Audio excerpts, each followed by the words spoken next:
We are here to be miracle workers. It's time to bring miracles to this planet, don't you think? I do. Let's get started. The fact that you are here means that something bigger is calling you, and perhaps you felt it. That inner quiet nudge that tells you there's something more to life. There's more peace, there's more joy, there's more purpose, there's a better way. And this feeling, this is real. It's trustworthy. But this feeling doesn't just come from you. It comes from the part that you have to play and the things that you have to give. You're probably like me, that you know in your heart that you are here to heal, that you're here to help others to heal, but you don't really know what your purpose is or what that means or how to go about doing that. And so you're often still struggling with having your trauma and past just get in the way, and you get caught in the cycles of sabotage and fear and doubt and not good enoughness. And for me, that cycle continued and continued and continued until I started asking the right questions and to the right source. Before, I was asking questions to myself, putting myself in control and in the driver's seat and asking the universe what my purpose is, but I was missing something. I was missing the tools and the way to train my mind to get out of the way so I can instead ask God in His voice that is inside my mind what my purpose is as it is written on my soul.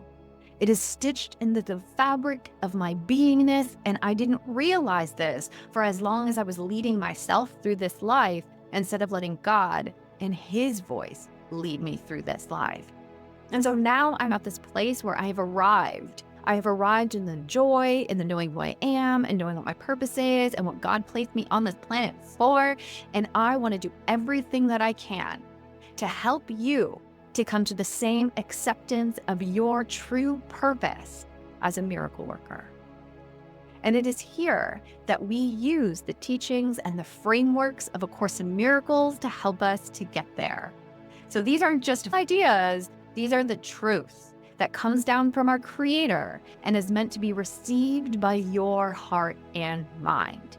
So if you feel that you maybe are a miracle worker along with me, then I want you to stick around, because you're going to learn today not only what a miracle worker is, but if you are a miracle worker and if you are ready to say yes and step into your part in God's plan for peace, along with me and so many other beautiful souls. If this is resonating in any way, my friends, put yes in the comments, because this is a way for us to really know that we're on this journey together and that you are not alone. But what makes me qualified to help you? Why am I in that position to help you? Well, I told you at the top that I've been through it. I've been through the hell and trauma, and I came out the other side to my purpose and confidence and connection to God and my part to play. But not only that, I have also been a spiritual therapist for the last 15 years. And I have taken everything that I've learned in that therapeutic practice and also working in my own mind, and I've brought it together in a way that I'm offering it to you to help these metaphysical and spiritual ideas be made practical, relatable, and applicable to you in your life so that you can apply them where you are right now, here and today. And so, my friends, I'm here as your friend, as your sister, as perhaps your spiritual therapist, but someone who is walking beside you, holding your hand. My name is Britney Shawley, and this is my Miracles of Mind ministry. And together, we are transforming our fear into love and our pain to joy through the application of A Course in Miracles. I am so grateful that you joined me today. So, what is a miracle worker? This is so important for us to understand. The miracle worker is first someone who heals their mind. They change their mind. They come into accord with God's laws and perspectives, and they allow themselves to be the channel to extend His love through them. My objective is to not allow these ideas to remain as concepts in your mind. My main objective is to help you to really experience what these words and terms point to. So we're going to write down the term miracle worker, because that's what we're unpacking today. And if you're going to be a miracle worker, the first thing that I mentioned is that you are going to heal your mind, which means that you're going to be responsible for your thinking.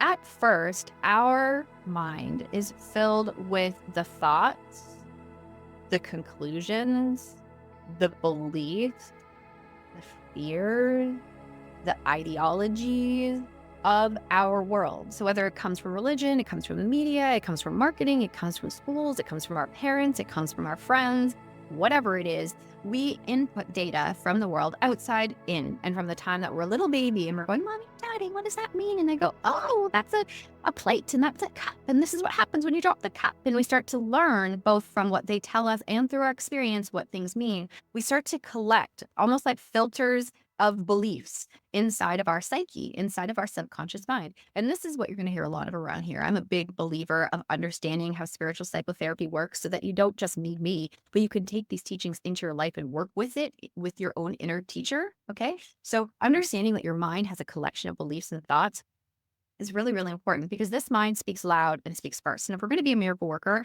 we can't be operating out of this cluttered, confused, and chaotic mind. We just can't. We do see, though, that the world is quite chaotic and confusing and fearful and dreadful. And so we're at the point of realizing as miracle workers that I can no longer tolerate the lack of love. I can't tolerate the lack of love in myself. I can't tolerate the lack of love in the world. There must be a better way. If you found yourself getting to this point, there must be a better way. Oh my God. Yes, well, there is. Thank goodness. Thank God. There is another way. And so, us as miracle workers who realize we can no longer tolerate lack of love, we get to the point of realizing I need to do something about it. And the first thing that we must do about it is fix what's going on inside. We can't even think about being a miracle worker out there until we experience miracles in our mind. And of course, in Miracles in Short tells us that a miracle is first a shift in perception. So we shift from fear, which is what this mind that is conditioned by the world is, and then a miracle through the voice of the inner spirit, inner teacher. And of course, in Miracles, it's called the Holy Spirit. You can call it the inner teacher, voice for love, whatever you want. When we start to commune with our inner teacher and through mind training and through applying the lessons of A Course in Miracles, which we will talk about later, we get to this point where we have started to train our mind and we start clearing out the clutter. So everything that is inside here gets cleared away. So let's say these beliefs are in here.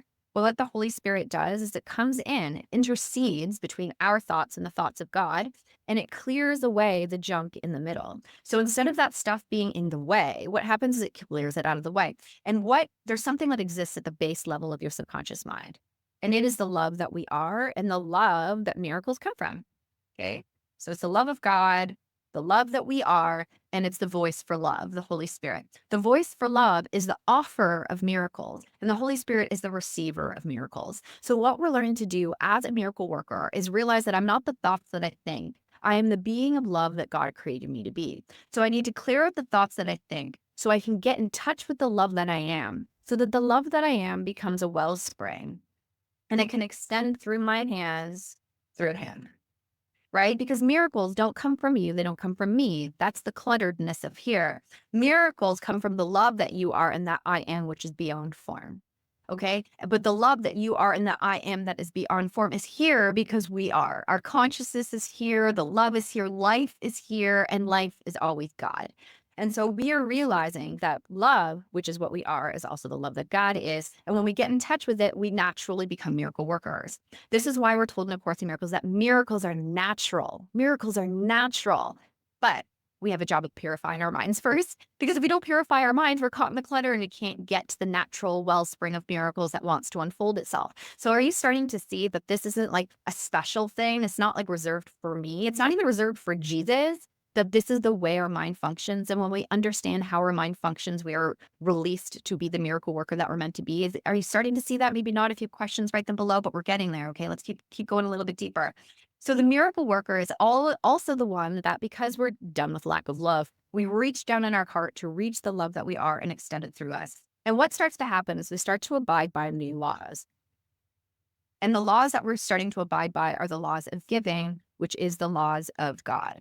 So we are taught that miracles abide by the laws of God. They do not abide by the laws of the world. So that's why the miracles can trump the laws of the world. That's why Jesus says miracles will raise the sick and heal the dead, because it's part of the human condition. It's part of the time-space continuum. It's not part of God. God is eternal. God is life. God is love, and that does not change. Like, it does not change. So we're getting in touch with the changeless through mind training. And when we get in touch with the changeless, which is love through mind training, we start to embody that changelessness, even in a world that changes all the time. And we start to be that vessel, that conduit of love and miracles through the act of giving. Giving is the law of God. the laws of God are what miracles rest on. So we're getting in touch with the laws of God that always work and are always trustworthy. Okay. But another thing that's really important about being a miracle worker is saying yes to it. Like, we have to say yes to our part in God's plan for peace. We have to. Even if you don't fully know what a miracle worker is yet, even if you don't think that you're religious, which a lot of the time these teachings are outside the box of religion. This isn't a religion. This is metaphysical, spiritual mind training, right? So when we start to lean into the idea of just being open and just being willing and saying yes to being a miracle worker, that's what needs to happen. That's what happened to me. I just said yes. I didn't know what else, anything else meant. And by saying yes, that's our decision. And we're told in A Course in Miracles that the power of decision is my own. We have the power of decision to side with a sick and fearful world and believe that real, or we have the power of decision to believe in a world of love that we're birthing through us. We are at the precipice of this world changing to this world, the old world to the new world. Okay, the illusory world to the world that reflects heaven here. Okay, we're moving from the world of fear to the world of love, and the world of love is the one that God governs, not the ego. So up here is the ego, which is all fear, remember? But here it's God, and it's all love. And the Holy Spirit mediates between the two worlds. Being a miracle worker is that you've cleared out the inner sanctuary of your mind, connect with the holiness and the love that is underneath, and then that becomes what operates in the world. So instead of being split and coming from the past, you are whole and you're in the present. This is the basic understanding of what a miracle worker is. It's a shift in perception from fear to love that extends through our hands through Him. And we ask what miracles He would have us to perform because we don't know. It's not in our head. This isn't an intellectual pursuit. This is an experiential understanding. And the more we apply the training in A Course in Miracles and apply psychotherapy and know more about how our mind works, the more that we really, really get in touch with what is true inside of us. And when we get in touch with what is true inside of us, truth and joy and peace and healing and wholeness and purpose is combined. So again, this isn't like an outside in seeking. Notice how it's an inside out extending. Radical, right? Yeah, it's exciting. So let's keep going, right? Is there anything else about a miracle worker that I need to let you know? Just give you a brief summary on what a miracle worker is, and then we're going to lead into, are you a miracle worker? Let's see, okay? So to be a miracle worker, you no longer tolerate the lack of love, which means that you join the Great Crusade to correct it, which means you correct your thinking from fear to love through the Holy Spirit that allows you to be a vessel, which allows the love of God to extend through your hands to others. When you allow love to extend through your hands, that is being a miracle worker. Okay. At first, it will just be seemingly small things that get to bigger and bigger and bigger things. But we're told in A Course in Miracles that there's no order of difficulty in miracles. It can be applied to all things. So the universe, the Holy Spirit, Jesus, God meets us where we are, and it starts small because we don't want to be afraid. We want to lean into this faith and allow it to grow naturally. But over time, when you let yourself be used as the love that you are, and you ask, what should I say? What should I do? Where should I go? How should I help? You will be guided. And the more that you are guided, the more that it will convince you that love is real and that it's trustworthy and that you are a miracle worker. So let's see. Let's dive into the qualities of beingness that one may need in order to be ready to say yes to being a miracle worker. Let's see if that's you. I would love to know. I'd love to know more about you. Whether you are a spiritual seeker, whether you are a light worker, a student of A Course in Miracles, whether you are a healer or a teacher or a guide, maybe you've also been healing from religious trauma or dogma. Perhaps you are recovering from addiction. Or maybe you just simply want to embrace a new way to live life on earth. Either way, you are my people and you are being readied to be a miracle worker. And the reason why you are the ones who are readied and being readied to be a miracle worker is because your heart is already in the right place. You want to help others and you want to make the world a better place. You want to help yourself. You are open-minded to there being another way. You're open-minded to not knowing what that other way is yet. You know that there's a power greater than yourself and you want to follow it. Okay, all of these things are so important for you to be the miracle worker that God created you to be.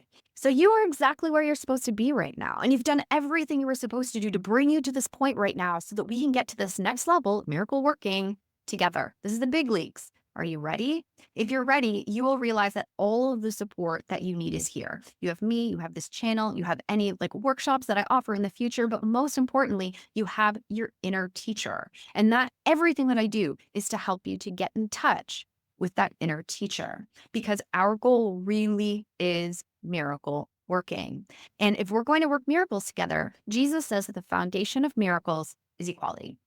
As you give, you receive, right? As I see my brother, I see myself. As I know my brother, I know myself. As I love my brother, I love myself.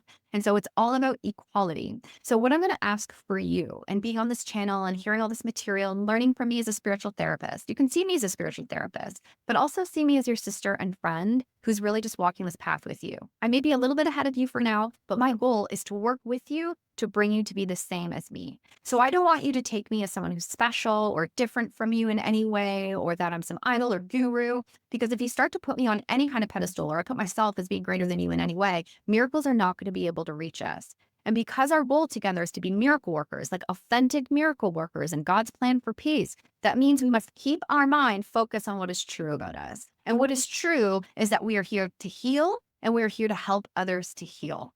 Okay, that's really salvation. We're here to save and help to save others, right? And we do so by getting in touch with our inner voice. So the reason I'm so good at what I do is because I've trained my mind, is because I've gotten out of the way, is because I've allowed miracles to work through my hands through me. And so I want to do the same thing to you so that you can have the same conviction and the same confidence as I do, and so that you can fulfill your part naturally in a way that brings you joy, okay? Because joy is God's will for us. Joy is God's will for us. Perfect happiness. Oh, my heart exploding in the best way possible. So let's keep going. The next thing that I want to build on here is for you to realize also what A Course in Miracles says is the purpose of us being together. Miracle working is our goal. That is what we are working towards to achieve and to be every day of our lives. But there is something very specific that helps us to reach that goal. Yes, it's the mind training lessons of A Course in Miracles, of course, but it's also something else. So I want to read this to you. It's from A Course in Miracles, okay? This is a very important line. It says this: your way will be different, not in purpose, but in means. A holy relationship is a means for saving time. One instant spent together will restore the universe to both of you. Let that land for a minute, and I'll break it down. But what this is saying is that your way, your purpose, is not different than my purpose. My purpose is to heal and offer healing. Your purpose is to heal and offer healing. That's what a miracle worker is. So it's not different in purpose, but it is different in means. So my path to becoming a miracle worker will be a little bit different than your path to being a miracle worker. But the Holy Spirit knows your path, and the Holy Spirit knows my path. And so the Holy Spirit will guide my path, and the Holy Spirit will guide your path so we can reach the goal. We can reach the purpose together. Okay. And it's also saying here that it's a holy relationship, two of us, between two, you and me, you and those that surround you, those that you haven't even yet met yet or encountered. These are our holy relationships. We are working to make them holy. Okay. And we work to make them holy by starting to see ourselves as holy, as God created us, right? And see the other as holy, as God created them, clear of the clutter, clear of the mistakes, clear of the past. This is just what we are in truth. And so when we realize that we're coming together in this holy relationship with the intent to be what we are as God created us to be, this is a means for saving time. This is a means for saving time, for saving suffering, for saving difficulty. So even though this appears like it's another job, oh my gosh, here I am as a miracle worker. And in A Course in Miracles, it says that, miracle working is the profession of the children of God, okay? Love is action. It's a verb. We need to actively be kind, actively be compassionate, actively be empathetic, actively listen, actively be present and pray and ask and give, okay? It is a job, but it's important to remember that this job actually helps us to save time. So it's not more work, it's actually less work. And it helps us to save suffering. So we don't actually lose anything but suffering itself. So we can only have everything to gain in doing this together. It's really a beautiful thing. And it's saying that an instant that you spend together in this holy sacred space will restore the universe to both of you. Because let's get real, power to the people, okay? We need the power of miracles in our hands so we can restore the world to peace. Right now, it does not reflect God. It does not reflect love. It reflects hell. Okay, it reflects separation. It's fear all over the place and separation all over the place. Okay, inequality all over the place. But what we're doing is we're remembering our wholeness and holiness in here so we can start to project a whole different world. You know, at the beginning, I was saying that this clutter and confusion and beliefs is what we project on the world, and that's what we see. Well, we're working down here with the love of God that is inside of us all, so we can see a whole new world. But this is a whole new world that reflects the kingdom, heaven. This is the world that Jesus saw when he was here. And this is the world that we can see when we start to look through the eyes of the Holy Spirit instead of the human eyes. And this is where when we look through the eyes of the Holy Spirit, right, we become happy because God's will is happiness. So over here, we might have some good days and bad days, but it's fleeting. Over here, there's a constant stability of peace. This is what we're reaching for. And this is the world we're birthing through us by embodying these characteristics of being a miracle worker, by implying them every single day, realizing how sacred our relationships are and that our relationships will be transformed as we are. And when our relationships transform as we are, how is that not changing the world? Oh my God, it is. But we change our mind first, and then we change the world through us because love transforms. Love transforms, right? That's like what Martin Luther King said, right? He says that darkness does not drive out darkness. Only light can do that, okay? Hate does not drive out hate. Only love can do that. So we need to be the light of the world. We need to be the love of the world and remind everyone that this is not our real home. Our real home is with God. And miracle workers teach that by example, by demonstration, by saying yes and showing up as the love. And I'm sure so many of you who are light bringers and healers and students of A Course in Miracles, you do this already. That's why you're here, though, because you're ready for the next step. It's ready for miracle working. And we're going to take the love that you've extended and just multiply it. And so the last few things that I want to stay here before I conclude an important message at the end of this video that you must hang around for. I'm just going to conclude that the tool that we use for this is A Course in Miracles. It has teachings, it has lessons, it has frameworks for us to follow. And we're not going to be following other teachers and what they say about the Course. I don't even want you to follow what I say about the Course. I want to teach you how to look into the Course and read it properly with your inner teachers so that you understand it yourself and so that you can learn it from the voice within. Okay? Because if we study what other people say about the Course, you're not really going to have your own experience. And this is all about experience. And so you will notice in our teachings that we always go back to what it says in A Course in Miracles. We're always going to go back to what Jesus says about things. And a lot of the time there's overlap between what Jesus says in A Course in Miracles and what Jesus said in the Bible, but there's also a lot that differ. So we're going to learn to use our discernment faculties to really lay our eyes and our heart on the truth, the whole truth, and nothing but the truth that comes from God and his voice, and not even some particular book. But we will use the teachings of A Course in Miracles to point us back to the inner voice, to be connected with that channel ourselves and receive the answers ourselves. So I will help this make it simpler for you, easier for you, and just more understandable for you so that this doesn't take as long as it would take if you were doing it by yourself. And so if you have any question at all about A Course in Miracles, about being a miracle worker, about how to step into your part for God's plan for peace, about how to train your mind, let me know below because I'm here to answer all of your questions. I even have an email that goes out every Friday. There's an Ask Me Anything email. You can sign up for my newsletter list below if you would like to do that. But you will also see new videos coming from me. And trust me, you're going to want to know what these differences are so you can make sure that you are making the best and right decisions for you, for your family, and for our collective humanity, because it's go time. It is go time. We are here to bring heaven to this earth. We are here to reflect the love of God here. We are here to be demonstrations of miracles in the light of the world. And I'm so grateful to be doing this with you. So thank you, friends, for joining me in this video. And I hope that you like and subscribe, and I'll see you in the next videos as well. I love you, beautiful souls. Peace.